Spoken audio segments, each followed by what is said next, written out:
Emotions are invisible traits that move human beings. You cannot see them, yet they shape wars, religion, love, and betrayal. How many empires have collapsed because of wounded pride? How many families have been broken by uncontrolled anger? How many dreams have been fulfilled thanks to hope? In this episode, we're going to take a deep journey. We will explore emotion from biology, philosophy, psychology, and daily life. Because emotions are the sacred language of the body, and whoever learns to read them gains power over themselves and over others. The biological origin of emotion is like that. Emotion arise in the oldest part of the brain, the limbic system. Structures such as the amygdala, hippocampus, and hypothalamus act as guardians of survival. When you feel fear, the amygdala triggers the alarm. When you feel pleasure, dopamine flows through your brain. When you feel sadness, the body lowers its energy to force you to stop. So, I'm going to give you another real example. For example, imagine that you have a fear of a snake. Even you have never seen one of them, your body going to react about them. This is the genetic inheritance. Emotion are older than logic. Reason came later.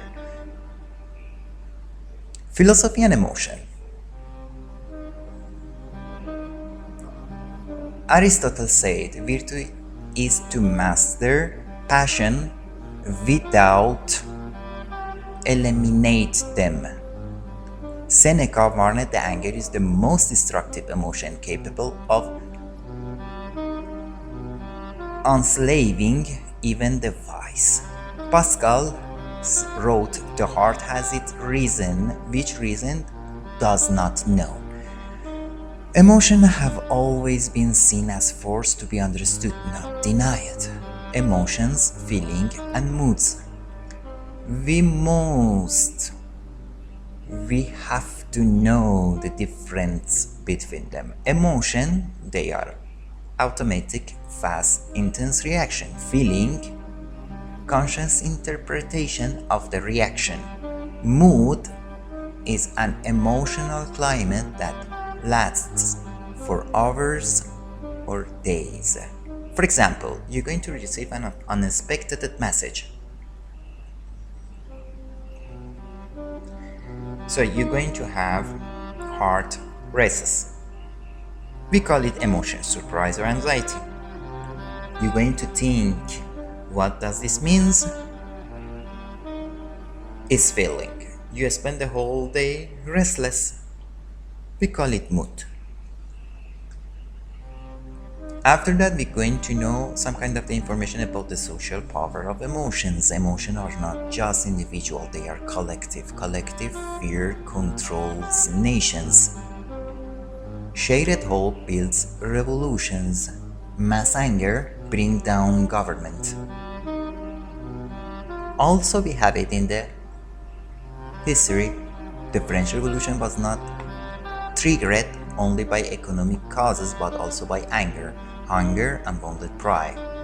Also, we have it in the marketing. We see the same thing. People don't buy product, they buy emotion, make up it as object. When emotion make us sick, repressing emotion is like covering a volcano with glass. It will eventually explode. Chronic stress causes you excess cortisol. Excess of cortisol causes you heart problem. Anxiety causes you fear without a clear object. And it's going to cause you insomnia, sweating, panic attack.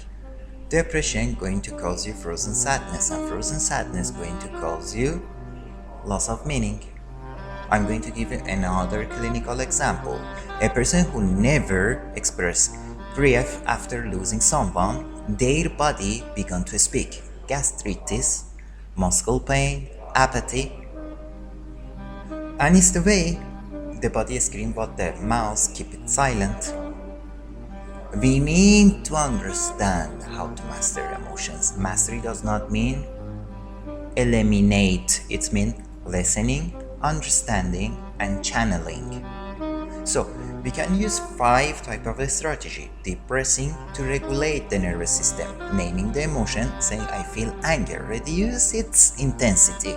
Keep an emotional journal, turning chaos into clarity. Physical movement, running, boxing, swimming.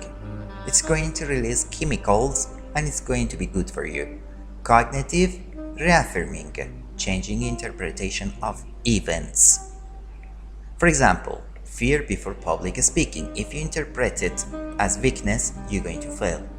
If you interpret it as preparation, you transform it into energy. Transforming emotion into power.